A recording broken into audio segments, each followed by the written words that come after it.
Hello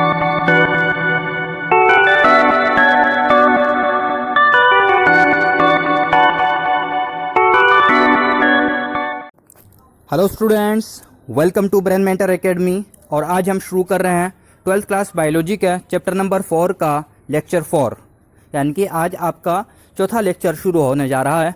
इसमें हम पढ़ेंगे बंध्यता यानी इनफर्टिलिटी। इनफर्टिलिटी क्या होता है, इसके अलावा ART यानी सहायक जनन प्रौद्योगिकी, ये क्या होता है, ART में हम क्या क्या करते हैं, इसके कितने टाइप्स होते हैं, पार्ट्स हैं। इसके अलावा सरोगेट मदर, सरोगेसी या सरोगेट माता हम किसको बोलते हैं, वो क्या होती है, इसके बारे में हम इस चैप्टर में पढ़ने जा रहे हैं। स्टूडेंट्स, अभी तक हम इस पाठ में पढ़ चुके हैं जनन स्वास्थ्य यानी कि रिप्रोडक्टिव हेल्थ, उल्बवेदन यानी एमनियोसेंटेसिस, जनसंख्या विस्फोट, गर्भ निरोधक उपाय और सगर्भता का चिकित्सीय समापन यानी MTP, medical termination of pregnancy, यौन संचारित संक्रमण और ये किस किस के द्वारा, यानी कौन से बैक्टीरिया, कौन से वायरस या कौन से प्रोटोजोआ से कौन सी डिजीज कॉज होती है, ये सब हम इस पाठ में अभी तक पढ़ चुके हैं।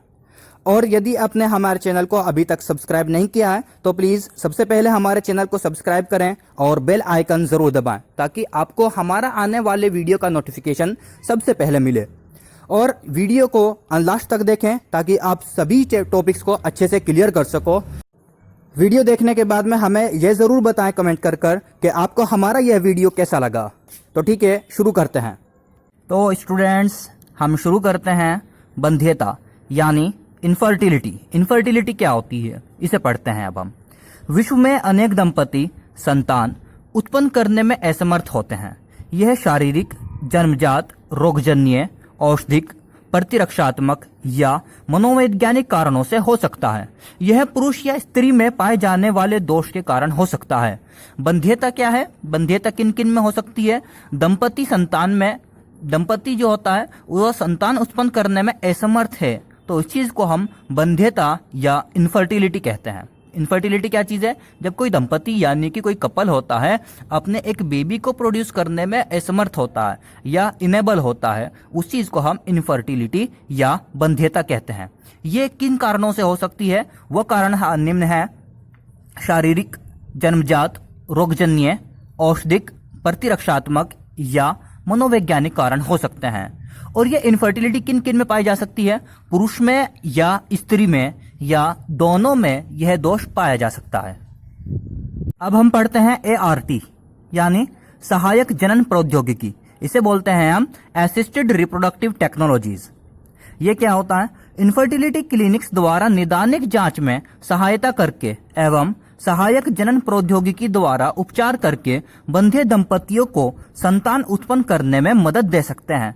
इनफर्टिलिटी क्लिनिक्स जो होते हैं, यानी कि इनफर्टिलिटी को जो दूर करने के जो क्लिनिक्स होते हैं, वो क्या करते हैं, वो एक जांच करते हैं कि कपल में या मेल को या फीमेल को कौन सी डिजीज है या किस प्रकार की बंध्यता उनके अंदर है। तो वो क्या करते हैं, फिर सहायक जनन प्रौद्योगिकी यानी कि ART असिस्टेड रिप्रोडक्टिव टेक्नोलॉजीज द्वारा उपचार करते हैं और दंपति को संतान पैदा करने में मदद कर सकते हैं।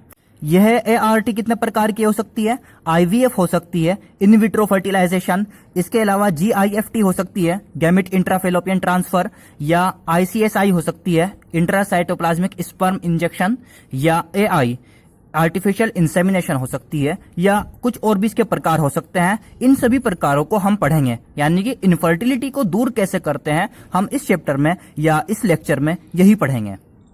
हम पढ़ते हैं IVF पात्र निषेचन, इन विट्रो फर्टिलाइजेशन।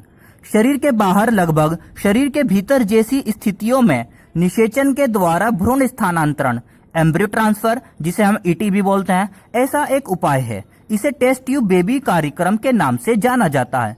IVF या इन विट्रो फर्टिलाइजेशन क्या होता है, यह पात्र निषेचन यानी कि फर्टिलाइजेशन, स्पर्म और ओवम का जो निषेचन होता है, फ्यूजन होता है या फर्टिलाइजेशन होता है, वो कहाँ होता है, विट्रो। विट्रो शब्द का मतलब है विट्रस से है, यानी कि कांच से है, या लेब से है, मतलब कांच के अंदर या किसी टेस्ट ट्यूब के अंदर हमें फर्टिलाइजेशन कराना है। इन विट्रो फर्टिलाइजेशन क्या है, फर्टिलाइजेशन कराना है हमें लेब के अंदर। शरीर के बाहर लगभग शरीर के भीतर जैसी स्थितियों में शरीर के बाहर। फर्टिलाइजेशन कहाँ करा रहे हैं हम? शरीर के बाहर करा रहे हैं। और स्थितियां कैसी हैं या इन्वायरमेंट कैसा है? लगभग शरीर के भीतर जैसी स्थितियां हैं। उसमें हम यदि निषेचन कराते हैं और जो एम्ब्रियो बनता है और उस भ्रूण को स्थानांतरित कर देते हैं, कहां पर? फीमेल की बॉडी के अंदर। इस चीज को हम बोलते हैं एम्ब्रियो ट्रांसफर बोलते हैं। भ्रूण का स्थानांतरण करना वो होता है एम्ब्रियो ट्रांसफर या ईटी। ये उपाय होता है, इसे हम बोलते हैं इन विट्रो फर्टिलाइजेशन, यानी कि लेब के अंदर फर्टिलाइजेशन कराना। इसे टेस्ट ट्यूब बेबी प्रोग्राम भी जाना जाता है। अब हम पढ़ते हैं ZIFT, ज़ायगोट इंट्राफेलोपियन ट्रांसफर। प्रयोगशाला में पत्नी या दाता के अंड को पति या दाता के शुक्राणु से निषेचित कराया जाता है। इसके पश्चात युग्मनज या 8 कोशिकीय भ्रूण को अंडवाहिनी में स्थानांतरित किया जाता है। इसके नाम से ही पता चल रहा है, ज़ायगोट इंट्राफेलोपियन ट्रांसफर, यानी कि जो ज़ायगोट है उसे फेलोपियन के अंदर ट्रांसफर किया जाता है। ज़ायगोट को फेलोपियन ट्यूब के अंदर ट्रांसफर किया जाता है प्रयोगशाला में, यानी कि लेब के अंदर पत्नी या दाता जो फीमेल होती है उसके अंड को और पति या दाता के शुक्राणु को, फीमेल के ओवम और मेल के स्पर्म को निषेचित किया। कहां पर? लेब के अंदर निषेचित किया। और निषेचन के बाद में युग्मनज बनता है। युग्मनज यानी कि ज़ायगोट बनता है। ज़ायगोट को या ज़ायगोट से बाद में क्लीवेज होकर 2 सेल बनती हैं, 2 से 4 बनती हैं और 4 से 8 बनती हैं।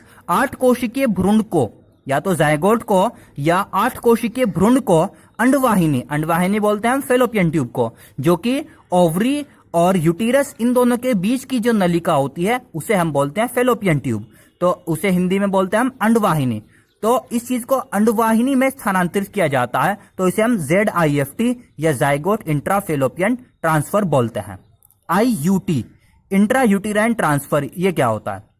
8 कोशिकाओं से अधिक विकसित होने वाले भ्रूण को गर्भाशय में स्थानांतरित कर दिया जाता है। इसे इंट्रा यूटेराइन ट्रांसफर कहते हैं।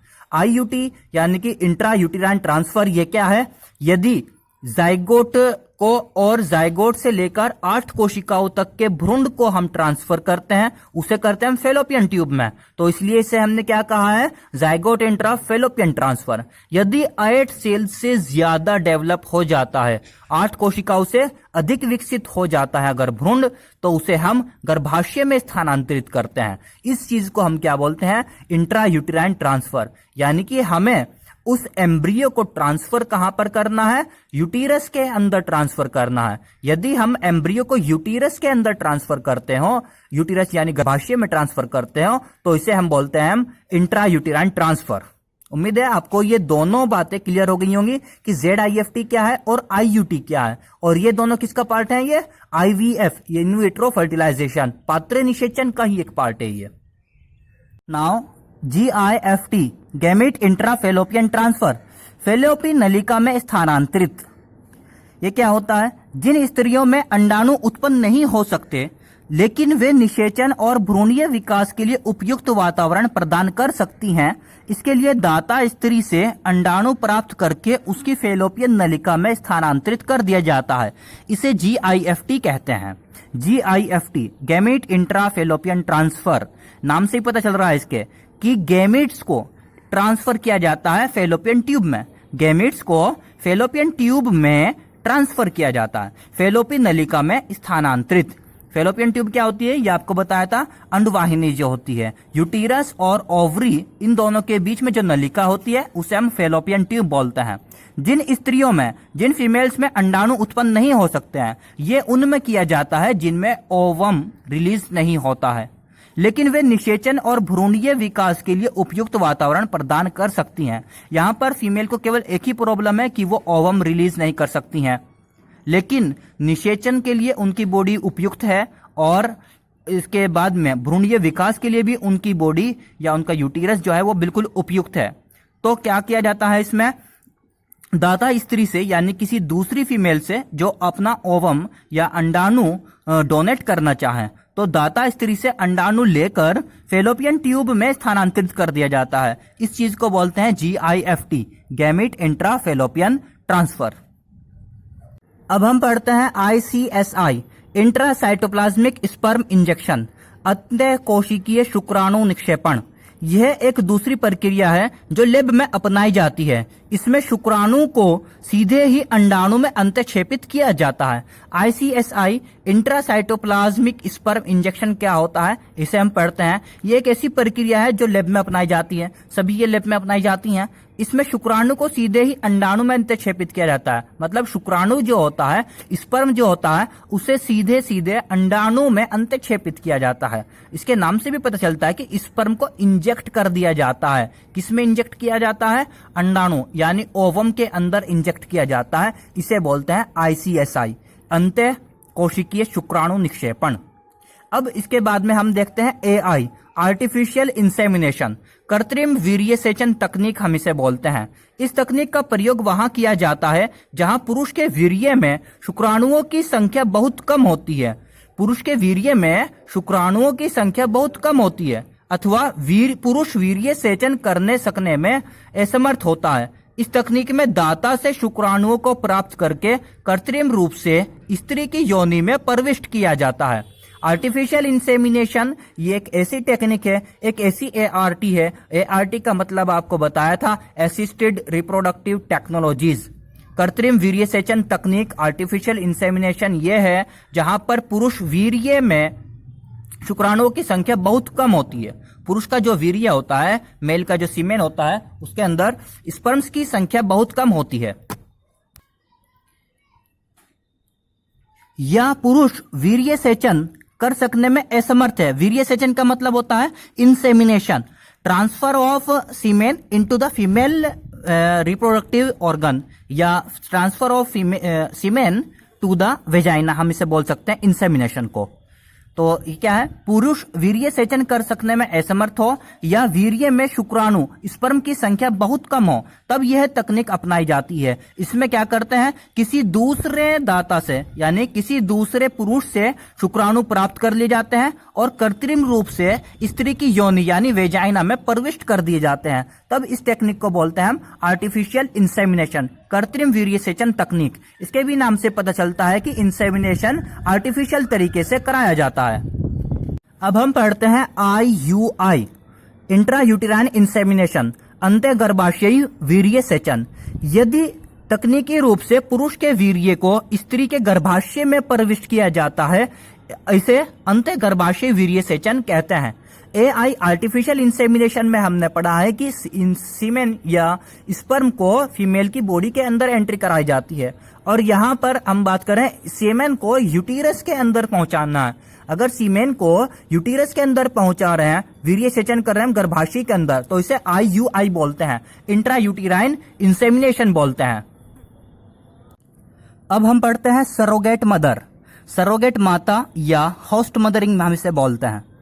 इस तकनीक में भ्रूण को प्राकृतिक मादा यानी बायोलॉजिकल मदर से प्राप्त करके एक अन्य स्त्री धात्रीय माता, जिसे फोस्टर या सरोगेट मदर भी बोलते हैं, स्त्री धात्रीय माता को के गर्भाशय में रोपित किया जाता है। यह तकनीक ऐसी स्त्रियों के लिए लाभदायक होती है जिनमें भ्रूण तो बनता जाता है किंतु पूर्ण वर्धन के समय तक यह गर्भाशय में सुरक्षित नहीं रह पाता।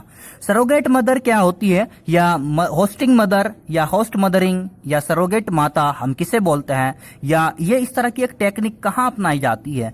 ये तकनीक वहां अपनाई जाती है जहां पर भ्रूण को प्राकृतिक माता से प्राप्त करके, यानी कि जो भ्रूण बना है ओवम और स्पर्म के फर्टिलाइजेशन के बाद में जो जायगोट बना है और जायगोट से भ्रूण बना है, वो भ्रूण उस मदर से ले लिया जाता है और किसी दूसरी मदर की बॉडी में, किसी दूसरी मदर की यूटीरस के अंदर छोड़ दिया जाता है। क्यों किया गया? क्योंकि वह जो मदर थी, जो बायोलॉजिकल मदर थी, वह अपने एम्ब्रियो को या अपने उस भ्रूण को अपनी बॉडी के अंदर अच्छे से डेवलप नहीं कर सकती है। यदि वह नहीं कर सकती है, तब उसकी बॉडी से, उस बायोलॉजिकल मदर की बॉडी से भ्रूण को लेकर किसी दूसरी मदर, जिसे हम धात्रीय माता, फोस्टर मदर या सरोगेट मदर बोलते हैं, उसके अंदर रोपित कर दिया जाता है। मतलब कि ये क्या होता है, एक तरीके से 3 पेरेंटल चाइल्ड होता है। ये जो चाइल्ड अब जन्म लेगा उसे हम 3 पेरेंटल चाइल्ड बोलते हैं, या 3 पेरेंट्स होते हैं उसके, एक biological mother, biological father and surrogate mother होती है उसके लिए, तो उसके 3 पेरेंट्स होते हैं ऐसे बेबी के। ये तकनीक ऐसी स्त्रियों के लिए लाभदायक है जिनमें भ्रूण तो बन जाता है, भ्रूण तो इस बायोलॉजिकल मदर के अंदर बन सकता है, लेकिन पूर्ण वर्धन यानी कि कंप्लीट डेवलपमेंट के समय तक वह गर्भाशय में सुरक्षित नहीं रह पाता। सहायक जनन प्रौद्योगिकी ART असिस्टेड रिप्रोडक्टिव टेक्नोलॉजीज का प्राथमिक उद्देश्य क्या है? यह प्रश्न पूछा जा सकता है आपका 1 नंबर में। तो इसका जवाब क्या है? ART असिस्टेड रिप्रोडक्टिव टेक्नोलॉजीज का प्राथमिक उद्देश्य बंधित दंपतियों में बंध्यता के कारणों की जांच कर उन्हें संतान प्राप्ति के अवसर उपलब्ध कराना है। ART का उद्देश्य क्या है? जो बंधे दंपति होते हैं, इनफर्टाइल कपल्स जो होते हैं, उसके अंदर बंध्यता के कारणों की जांच करना, यानी कि उस कपल के अंदर क्या कमी है, मदर के अंदर यानी कि फीमेल के अंदर कोई कमी है या मेल के अंदर कोई कमी है, इस चीज की जांच करना और उन्हें फिर इसके बाद में संतान प्राप्ति के अवसर उपलब्ध कराना कि इसका ट्रीटमेंट क्या होगा या अब वो कपल क्या कर सकते हैं या उनके पास एक संतान प्राप्त करने के क्या क्या अवसर हैं, यह उनको देना। 2 उद्देश्य हैं, एक कारण की जांच करना और फिर उन्हें अवसर प्रदान करना। यह है ART का प्रमुख उद्देश्य। कर ये बताएं कि आपको हमारा यह वीडियो कैसा लगा, ताकि हम आपको इसी तरह और अच्छे अच्छे सभी लेक्चर्स और वीडियोस आपको ऐसे ही प्रोवाइड कराते रहें। इसके बाद में अब हम जेनेटिक्स स्टार्ट करने वाले हैं। आपको जेनेटिक्स इसके बाद में पढ़ाया जाएगा। जेनेटिक्स में पहला चैप्टर आपका जेनेटिक्स होगा, सेकेंड मॉलिक्यूलर बायोलॉजी और इसके बाद में 3rd चैप्टर हम इवोल्यूशन करेंगे। आपकी ये 12th क्लास बायोलॉजी की 2nd यूनिट है ये, जो कि अब हम शुरू करने वाले हैं नेक्स्ट वीडियो से। और इसमें यूनिट 1 में जो भी क्वेश्चंस है NCERT के क्वेश्चंस, हम ये सब क्वेश्चंस भी आपको कराएंगे। और इसके अलावा पिछले 5 सालों में 2015 से 2020 तक जितने भी क्वेश्चंस बोर्ड में पूछे गए हैं वो इस यूनिट से, वो भी हम आपको कराएंगे। और इसके अलावा इस साल आपके लिए कौन कौन से क्वेश्चंस इंपॉर्टेंट हैं, इस साल यानी कि 2021 के लिए आपके लिए कौन कौन से क्वेश्चंस इंपॉर्टेंट है बोर्ड के लिए, वो भी आपको कराए जाएंगे। आप स्टूडेंट्स के साथ में ज्यादा से ज्यादा इस वीडियो को शेयर करें, ताकि सभी स्टूडेंट्स इसे देखें, वीडियो को देखें, उन्हें किसी भी टॉपिक को समझने में कोई परेशानी ना हो, सभी स्टूडेंट्स की ज्यादा से ज्यादा हेल्प हो सके। तो ठीक है, आपने यदि हमारे चैनल को सब्सक्राइब नहीं किया है तो चैनल को जरूर सब्सक्राइब करें, शेयर करें। हमसे जो सवाल पूछना हो आप हमसे पूछ सकते हैं और हमें बताएं कि आपको हमारा वीडियो कैसा लगता है। धन्यवाद।